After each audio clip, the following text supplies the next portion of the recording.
Can we point the finger with this accelerated sell-off due to the euro crisis, and in particular whether Greece will kind of leap out of the euro, putting additional pressure on the eurozone economies in the second half of 2012? Good afternoon, John. Yes, well, I mean, I think certainly since the Greek elections on May the 6th, there's been more political uncertainty here in Europe, and the threat that the next Greek elections in June might bring to power a government that would not accept further austerity measures. So I think there's been a clear change in the perception of political risk in Greece, and a clear increase in people's nervousness about the possibility of Greece now leaving the euro. So I think that has been what's triggered the recent weakness in the oil price. And I think if you want to put it all together, the short-term factors that are driving this price one way and the other are a combination of politics and economics. We've mentioned Greece and the threat there to the economy of the broader eurozone, and you mentioned in your intro there, John, China, and the fact that people are very sensitive to the outlook for growth in China. When you boil it all down, here's what we think.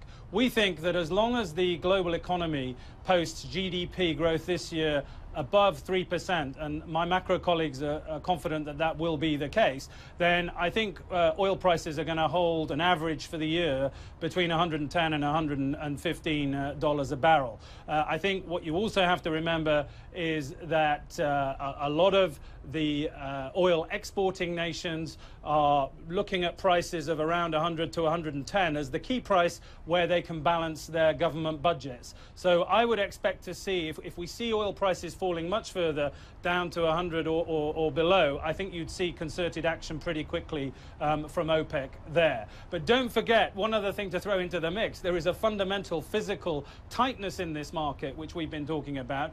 Spare capacity is somewhere between 1.5 and 2 million barrels a day. But as you said, Saudi Arabia have recently increased their output and thereby drawn down spare capacity. So I think a lot will hinge on whether or not those sanctions on Iran do go into place from July the 1st. And if they do, then clearly the market is going to remain tight going into the second half of the year.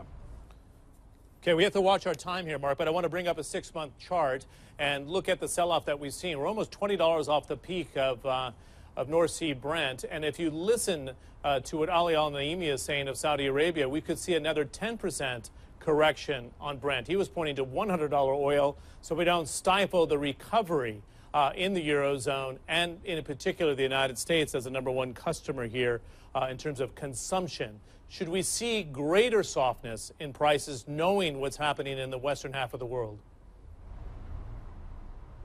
Well, I think $100 a barrel is the sweet spot that the Saudis have pointed to as balancing producers and exporters' needs on the one hand and consumers and importers' needs on the other. But I think that $20 sell-off from the peak earlier this year that you were talked about has also coincided with a reduction in the perception of risk regarding military conflict in the Persian Gulf. I think the last time I was on the program, that was very much more in people's minds. But I don't think that risk has completely gone away. So again, you have to watch very closely. This market, as we all know, can snap back very quickly if the perception of political and military risk in the Persian Gulf comes back to the fore. And that is certainly not off the table in our view.